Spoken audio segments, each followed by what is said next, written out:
এদিকে ঘূর্ণিঝড়ে বড় ধরনের হতাহতের ঘটনা না ঘটায় কিছুটা স্বস্তিতে ছিলেন কক্সবাজার টেকনাফের মানুষ। তবে বৃহস্পতিবার বিকেল থেকে এই পর্যন্ত সাগরের বুকে ভেসে ওঠা ৩১ রোহিঙ্গার মরদেহ সেই স্বস্তিতে ফেলেছে বিষাদের ছায়া।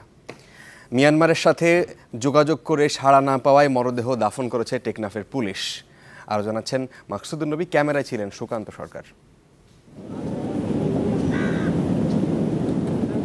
ঘূর্ণিঝড় মহাসেন ফেরত যাওয়ার পরদিন কক্সবাজারের টেকনাফ উপকূল একেবারে শান্ত, গর্জনহীন সমুদ্র সৈকত।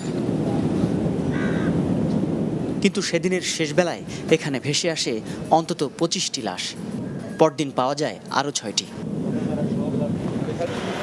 টেকনাফের দরগার চরসহ আশপাশের এলাকার মানুষ তাৎক্ষণিকভাবে উদ্ধার করে মরদেহগুলো। জানা যায় মিয়ানমার থেকে ২০০ যাত্রী নিয়ে ছেড়ে আসা একটি লঞ্চ ডুবিতে ওই ঘটনা ঘটে। রাজাছড়া থেকে ৫টা, দরগাছড়া থেকে 10টা, আর উত্তর লম্বরে থেকে উদ্ধার করা হয়েছে 5টা। ঘন্টা ১.৫ ঘন্টার মধ্যে সব লাশ উদ্ধার হয়ে গেছে। পরে লাশগুলো নেওয়া হয় টেকনাফ থানায়। উদ্ধার করা মোট ৩১টি মরদেহের মধ্যে শিশুই ২৫টি আর বাকি ৬টি নারী। মরদেহগুলোর সঙ্গে পাওয়া যায় মিয়ানমারের মুদ্রা। সেই সূত্র ধরেই বাংলাদেশের পক্ষ থেকে মিয়ানমারের সাথে যোগাযোগ করা হলে কোনো সাড়া মেলেনি। নাসাকা বাহিনীর যে কর্মকর্তা ডাইরেক্টর আছেন, ওনার কাছে পত্রালাপ করা হয়েছিল। তাদের পক্ষ থেকে কোনো দাবি নেই, কোনো অবজেকশন নেই।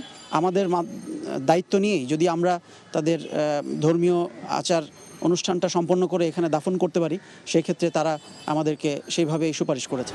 এই মানবতার দায়বোধ থেকে লাশ হয়ে ফিরে আসা রোহিঙ্গা মুসলিমদের দাফনের ব্যবস্থা করে টেকনাফ থানা পুলিশ। জানা যায় অংশ নেন টেকনাফের কোলালপাড়ার এলাকাবাসী।